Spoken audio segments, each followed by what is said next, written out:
2 years ago, this area was covered in water after one of the worst floods in history. Now, the area is starting to rebuild, and farmers just want to know who's to blame. And the thieves got underneath the van and cut out the converter. Now the van sounds like a monster truck. And the biggest problem with all of this heat is that farmers are now having corn like this one that is underdeveloped. And local grocery store owners tell me that this underdeveloped corn is causing grocery prices to rise. Phil, it is the first time that the city of Omaha has hosted two major sporting events at the same time and at the same location. And the end result is behind me, lots of fans looking for a place to park. Now you can still see exactly where this flood water came up to. It's about to my chest. Now this high water caused this house to be tagged as unsafe, and you can describe the damage in just one word: destroyed. And one of the suggestions is to add advertisements to fire hydrants. So if the group had it their way, my face could be teasing the 9 o'clock news on every street corner. I did speak with Monique Farmer of the U.S. Army Corps of Engineers today, and she says that the Corps cannot comment on any pending litigations. Reporting from Tekamah, Curt Casper, Fox 42 News. Are you scared right now? Heck yeah, I'm scared. But I'm still going to witness this. Dozens of police cars, heavy weapons, and dogs. This was the scene this afternoon on Blondo Street. I was coming off South 72nd, and I'm seeing all these cars, going fast. So I'm like, what is going on? Hell, going up and down 72nd, coming up and down Blondo, driving through the park, just all over the place. We were wondering what happened. It started when police say the driver of this stolen car didn't pull over near 52nd and Ames. Police say that the chase started on the other end of the park, just over the hill. The car then went all the way through the park and ended right here, where the fence stopped the car. Police say 3 people were inside the car. One was hiding in this field. Police say he had a gun and was dangerous. A woman was taken to the hospital inside of this ambulance. It's crazy. Like, what happened? I knew it was something like a bank robbery or something, because I'm like, it can't be this many cops over a high-speed chase. Police records show that the Sebring was taken from this house early yesterday morning. When we stopped by, the car owner was not home. And the report says the car was stolen by the owner's son, though police have yet to confirm who was arrested. Yeah, it's a little weird that this happened. Too close to the school. A little too close to the school, way too close to the school. St. Pius X, an elementary school, was put on lockdown for 20 minutes when the car came barreling through. The children just needed to know if it was a drill or if it was for real, and we had a great opportunity to pray. In the end, no one was hurt, and police say only this fence was damaged. Curt Casper, Fox 42 News. Carl Connie is on his way home. Got about 15 miles left. He is riding down Leavenworth Street, a street that has a bike lane. Gives us a little cushion between us and the traffic. But one conservative tax group wants to get rid of this bike lane. Bike trails are a non-necessity, and we also think they're a safety hazard for motorists. The Nebraska Taxpayers for Freedom have put together a book on what the new mayoral administration should do with the 2014 budget. You have to prioritize things in a city budget. The group also wants to make cuts to neighborhood centers, the zoo, and the food bank. Cities like Omaha over the years have just added more and more things for more and more people, and they're really not necessities for running the city administration. And one of the suggestions is to add advertisements to fire hydrants. So if the group had it their way, my face could be teasing the 9 o'clock news on every street corner. Putting advertising on city buildings, city vehicles, city parks, and on fire hydrants. For Connie, getting rid of his bike lane is a turn in the wrong direction. Because we're trying to make progress in providing good avenues for bicyclists to take. 14 miles to go, a majority of it on a bike lane. For now, Curt Casper, Fox 42 News. 2 years ago, this area was covered in water after one of the worst floods in history. Now, the area is starting to rebuild, and farmers just want to know who's to blame. And boy, did it start to stink.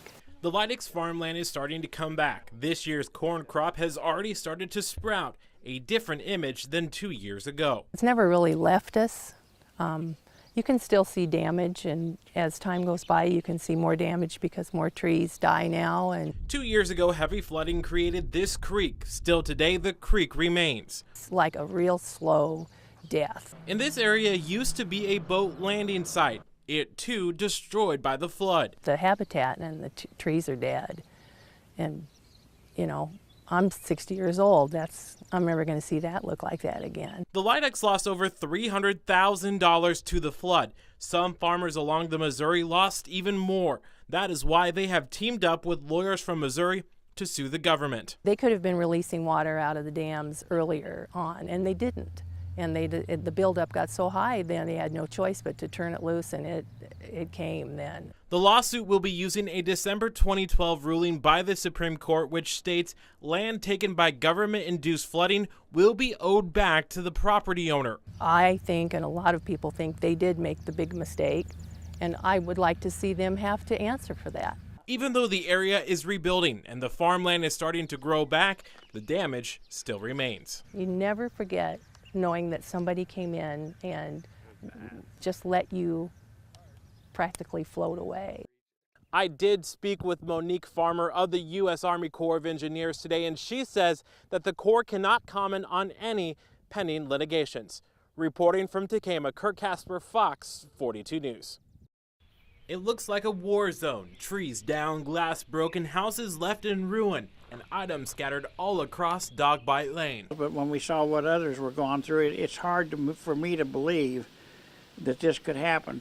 Now you can still see exactly where this flood water came up to. It's about to my chest. Now this high water caused this house to be tagged as unsafe, and you can describe the damage in just one word: destroyed. They said there'd never be a park here again. We'd never open again. Jim and Linda Miter couldn't believe what they saw as they flew over Progressive Park. 40 years of hard work down the drain. When you only see the tree tops or the tops of the buildings, you just really wonder what's going on underneath. This time it stayed up for 110 days, not 2 days. After the water receded, It was like a minefield down here. What we didn't pull out was ruined. There were racks that were in here that were just all over. they began to clean. We just started with one small building and started shoveling it out herself. Pulling away debris, cutting up trees, and cleaning some more. And we'd go home dead tired, muddy, stinky. But the next day, we'd be back here again, and pretty soon the kitchen was clean. Pretty soon the beer cooler was clean. Pretty soon the pavilion was clean. And now, 1 year later, the park is almost back to what it was. At what the all. Myers say was a place to party. I knew what enjoyment that people have gotten down here. Can't believe it myself. Curt Casper, Fox 42 News.